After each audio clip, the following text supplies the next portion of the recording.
Hi everyone. So I wanted to make some kind of reaction video for you about Doctor Sleep. It took me until yesterday to see it because I don't have very much time to be by myself and go to do something like watch a movie. So I went yesterday morning when no one else was in the theater. Anyway, so I finally got to see it. So the lesson is go see a lot of movies before you have kids if you're planning on having kids. Um, anyway, so let me see. Obviously, I've been obsessed with The Shining for a long time. The book and the movie.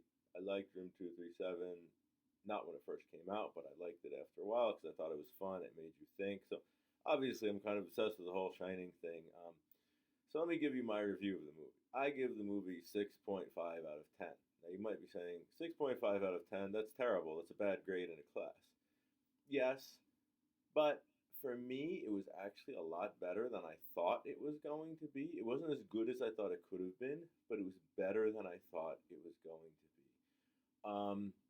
I think I give you these little post-its on the screen. I figured this would be prettier than seeing my face.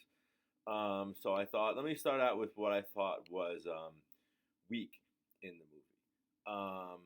So I think that I made these little post-its. As you can see, this is my stack of index cards here when I went to see the movie. Luckily, there's no one there, so I didn't look too weird. But movie seats have gotten really comfortable. I only go see like one movie a year at most, so I was shocked at how comfortable the seats were. Anyway, a couple things I think would have helped make the movie better. A lot of the novel is about Danny's trajectory towards getting sober. Obviously, I told you guys I'm sober. I haven't had a drink since 2000, since February 10th, 2004.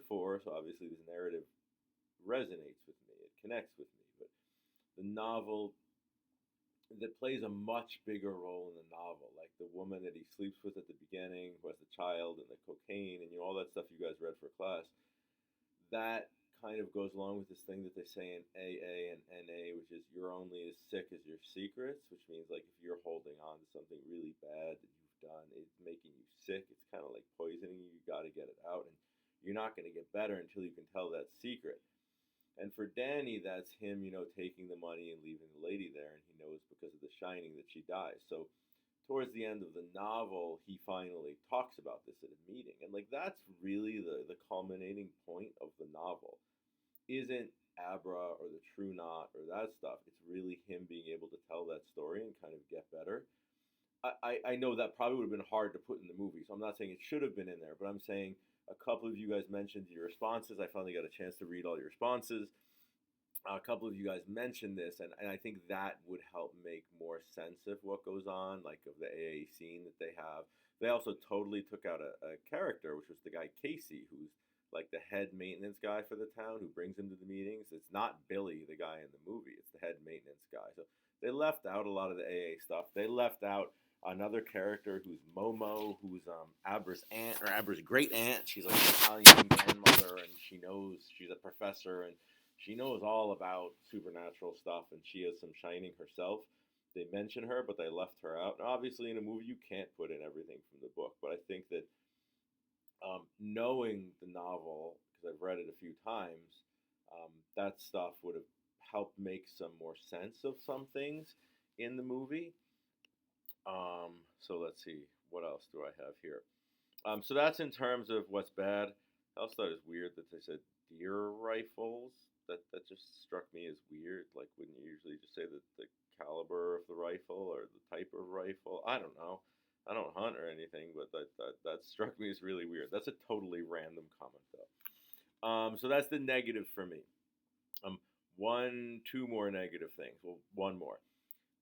I really hated when they got to the Overlook in the beginning and like they showed scenes from The Shinings with new actors. Now, a lot of you guys in your responses said you liked the technology and you thought it added to it. For me, maybe I'm just showing my age, but I thought it looked terrible. I thought it looked all fake and digitally and like oversaturated. And it might just be because I'm used to The Shining, the original movie, which was shot on film. But I didn't like the new actors. I don't think you can take people in such iconic roles and replace them with new actors. Like I wish they just hadn't showed those scenes at all. If you want to be your own movie, be your own movie. I'm not saying I'm right, by the way. This is all just my reaction. I'm not trying to make an academic point right now. I'm just telling you my reaction to the movie in case you're interested. I thought the worst part of this was Jack Torrance at the bar. I don't think that guy looked anything like Jack Nicholson. I mean, as my wife said, there's only one Jack Nicholson. Like that guy didn't look like him. He looked kind of pudgy and weird, and he did not look at all like him. I love the conversation that Danny had with him. I thought that that was amazing. I put some of the quotes from that up here when he's saying, like, you have to provide for your family. It's all these mouths and mouths eat time. And by the way, I love my children, but it resonated with me a little bit because I was like, wow, time does go really fast. You're like, 1 second is August, the next second is it's Thanksgiving. So I'm not saying that like mouths eat time and I want to drink and I don't love my family, but I'm just saying like I like that. I thought that was a good line. That was good writing. Um, and So that's my negative stuff. But in terms of positive stuff, like that end fight sequence, one of you guys, I forget who, maybe Jeremy, compared it to the Minotaur and said like, oh well, here's the Minotaur. They're the Minotaur in the maze, and they're confident they can get Rose, and that blew my mind. Whoever wrote that, you really blew my mind. I didn't think of that at all when I was watching it. I mean, I loved going up to the. I love them being in the Overlook, using the ghosts against her.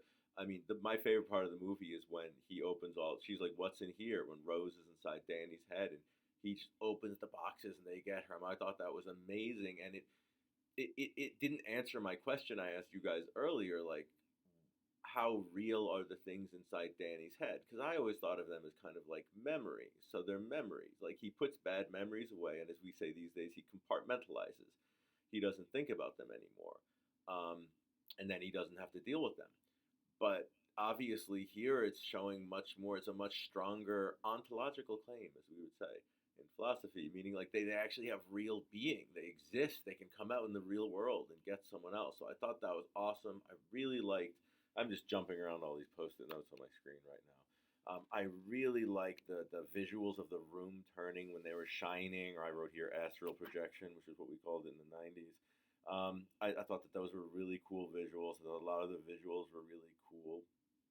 I thought overall the book Doctor Sleep is a little bit more silly than The Shining. Like Stephen King, as he's gotten older, he kind of writes more and he revises less. I think The Shining, the book, is really a tightly plotted, excellent novel. I think Doctor Sleep is a little messy. I mean, he has like $10 trillion, so probably you don't have the same motivation that you do when you're younger, and you obviously have different experience. Like, how are you going to write a novel about a starving, struggling writer in a hotel when you're not at all starving or struggling anymore? So I think it actually worked much better as a movie. I actually like the movie Doctor Sleep more than the book, which is rare because I'm a boring English professor and I usually like the books better than the movies. One thing I thought was interesting was that massacre in the clearing when they shoot like almost all of the True Knot. I thought that was really interesting for the Room 237 stuff on Native Americans because that looked very much like some massacre where you would trap Native Americans, and Native Americans are stereotypically supposed to have more of like a connection to the spirit world than white people do, and they were supposed to steal, white women and babies and raise them as Native Americans. And I'm just telling you historically what people thought they did, not what they did or what I'm telling you they did, but historically. So I thought that was interesting. Like that could go along with the Room 237 stuff. Is like I don't think it was conscious, but like unconscious playing on those tropes as we call them in fiction, like those stereotypes. Um, I thought a weird part was like Abra's family, and I don't mean like the casting of her being African American and her not being African American in the book, but I mean it was just weird. Like we got almost no background information on her parents. So like when her dad dies, you're kind of like, oh, that's bad. That's her dad, but I don't know anything about him. And at the end of the movie, which a couple of reviewers have pointed out, you have like the mom seems like a little bit upset, but she doesn't seem that upset. And her husband just died, and Abra's father just died. So I just thought the family could have been fleshed out, maybe like a couple more scenes to give you some more background info on them, so you cared about them. But this is something I've noticed in movies more these days. So as I said to my wife last night, maybe I'm just getting old and I'm not used to how movies and TV shows are now. I thought the True Knot, when I read Doctor Sleep when it first came out in 2013, read it the day it came out, I thought the True Knot was really silly. I didn't understand the steam. I actually thought they looked really cool in the movie, like especially Rose. They just, and Crow Daddy. They look really, really cool, and I enjoyed watching them. As I said, guys, this isn't academic. I'm just reviewing it. That's what I'm telling you. It looks cool. It's not really a claim I can provide evidence for. The child torture scene I could have done without. I don't know who the hell puts it. I know it's in the book, and I know it's probably just because I have small children. But like, I almost left the theater at that point. I was like, I cannot watch this. Like, this is really, I really can't watch this. And I did watch it, but they're really disappointed, and Doctor Sleep has not done as well as it wanted it to at the box office, and most reviewers think it's because there's too much Shining stuff in there, and The Shining is for people of an older generation. So one review I read said it's mostly people 24 and older who have seen it, which makes sense. Shining came out in 1980. I was born in 1978, so it's not like I was seeing it when it came out. Um, but I think that like if I were a producer or an executive in a movie studio working on a blockbuster movie, I might be like, "Hey guys, could you make the child torture scene a little less graphic because that's not going to draw people to the movie." Like my wife loves The Shining, and she kind of liked Doctor Sleep. It's mainly my obsession, but she really likes the book The Shining. And I even said to her last night, "Yeah, you can never go see this movie." I said because that scene would upset you too much. I said it almost got me. Um, so again, I thought there was some really cool stuff in there. Overall, maybe I'd revise my review to a 7 out of 10 or an 8 out of 10.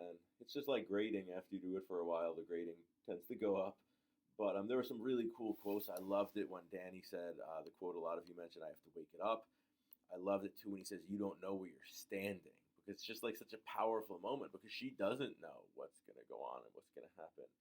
I also like when Rose is talking to Danny about, she could turn him and he could eat well, live long, and she says, "You don't know what you do for more time." Obviously, like I'm 41, so I think more about this kind of stuff. So it's like when I think about, Jack Torrance saying like mousy time and her saying, "You don't know what you do for more time." That kind of stuff really really resonates for me. To the world's a hungry place, and I liked at the end. It's kind of cheesy. I did not like Danny holding Wendy's hand in the boiler room. I thought that was some cheesy ass shit. I'm sorry, I'm talking to you like I talk to a friend right now, but I'm tired. It's almost the end of the semester. But I liked when Abra said, "We go on after."